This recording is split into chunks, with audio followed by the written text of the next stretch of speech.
Mahkamah Konstitusi atau MK akan menjatuhkan putusan perselisihan hasil pemilihan umum PHPU pada Senin 22 April 2024 mendatang. Pakar Hukum Tata Negara Denny Indrayana menyebut ada 4 opsi putusan MK, dari menolak seluruh permohonan hingga mengabulkan seluruh permohonan para pemohon.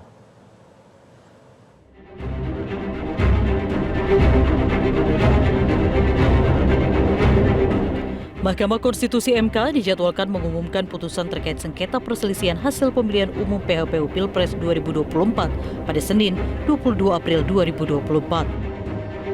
Pakar Hukum Tata Negara Denny Indrayana memprediksi ada 4 opsi putusan MK terkait gugatan perselisihan hasil Pilpres 2024. Keempat prediksi tersebut antara lain, MK menolak seluruh permohonan dan menguatkan keputusan KPU yang memenangkan paslon Prabowo Gibran. Kedua, MK mengabulkan seluruh permohonan para pemohon sehingga MK mendiskualifikasi paslon Prabowo Gibran dan melakukan pemungutan suara ulang yang hanya diikuti paslon 01 dan 03. Ketiga, MK mengabulkan sebagian permohonan yaitu mendiskualifikasi Gibran sehingga Prabowo dapat kembali ikut pemungutan suara ulang dengan pasangan cawapres yang baru. Dan keempat, MK mengabulkan sebagian permohonan dengan membatalkan kemenangan Gibran yang akan berdampak pada Prabowo dilantik menjadi presiden tanpa Gibran.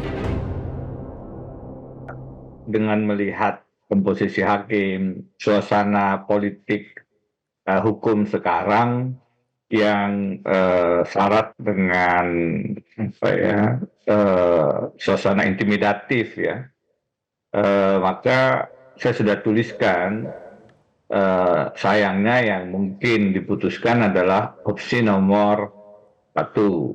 Yang saya sebut adalah semua permohonan ditolak dan MK kemudian hanya memberikan catatan-catatan pinggir perbaikan terkait dengan pelaksanaan pemilihan presiden 2024. Misalnya Bawaslu lebih efektif menjalankan tugas pengawasannya, misalnya perbaikan sirekap dan perbaikan lain di sana-sini begitu.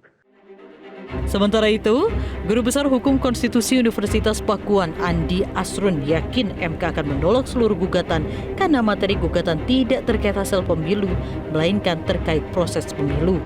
Andi menambahkan, untuk masalah proses pemilu maka jalurnya bukan ke MK, melainkan ke Bawaslu. Kalau kita bicara tentang perkara yang hukum, termasuk di MK, kita harus bicara tentang hukum acara di MK.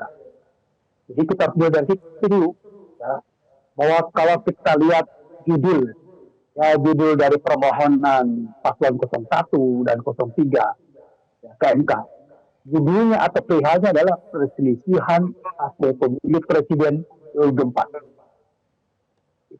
Itu starting point di situ. Ya. Jadi kalau kita ingin menerawang satu masalah perkara hukum, kita masuk dari koridor hukum ini.